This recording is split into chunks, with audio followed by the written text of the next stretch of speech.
So let's look at this subject. I'm gonna tell you why I'm disgusted. So tonight, looks like sex will be our topic of discussion. Now see, sex isn't evil, for marriage is why God made it. But I know you're like, come on, man, that's too outdated.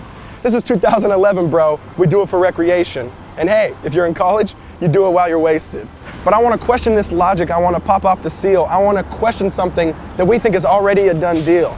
So take a rape victim, for example, and once it's revealed, when her bruises go away, is she totally healed? Nah, the damage is lasting. You can see it in her eyes. But if it was just abused recreation, why did it ruin her life? I mean, if sex is just for fun, why does it take such a toll? Maybe it's because you don't just have sex with a body, you have sex with a soul.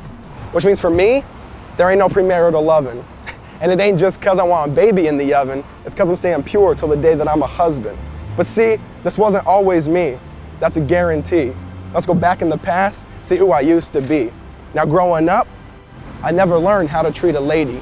If I learned one thing from my dad, it was leave the mom, ditch the baby. Now I don't say that to get sympathy, I say that to be real. Because according to stats, about 40% of you know how that feels. So I let the TV show me what the music already told me. No dad at home, so I was letting MTV mold me. And they sold me, which is why my life revolved around what girl I could get next. My life revolved around this girl named sex. Shoot, I'd get at her on the text, but I gotta confess, it seems the longer we dated, the bigger the mess. But then, my girlfriend was late on that time of the month. If you know what I mean, you understand when I say my heart sunk. I started to think about abortion, man. I started to butter it up. But it's funny, they don't make condoms for sin. You can't just cover it up. It was just a scare, but I knew a father I didn't want to be. It's funny how I was pro-life until it happened to me. So dudes, think twice before you desire her just because she's hot.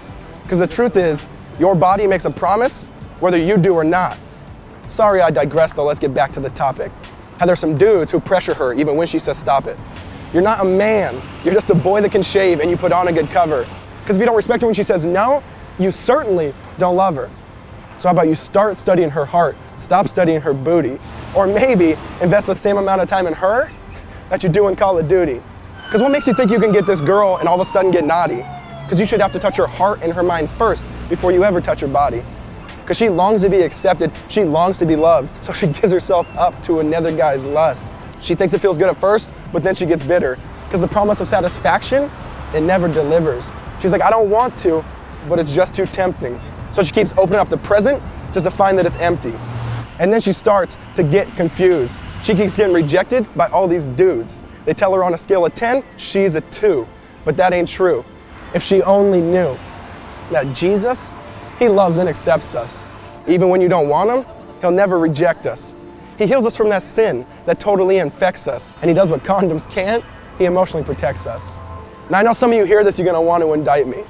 But we gotta think rightly, so I'll ask politely. Can you really say this isn't even true, just slightly? I mean, we touched the forbidden fruit, not to realize it's poison ivy, and now we're numb and we're itching, and we got a distorted psyche. You don't think you just do it, like your name was Nike, not realizing that the consequences of your actions are oh so pricey. So this last story though is for those who think they're too dirty. This last story is for those who think they're unworthy. Read John chapter 8, the woman caught in adultery. The religious leaders throw her naked in the temple while she yells, don't murder me. They say, Jesus, the law commands us to stone this woman. And you hear the hate in their tone. Jesus pauses it and says, whoever's without sin, you can cast the first stone. I mean, can you imagine the sound? Silence all around. You hear footsteps walk away, you hear stones hit the ground. And then Jesus kneels down.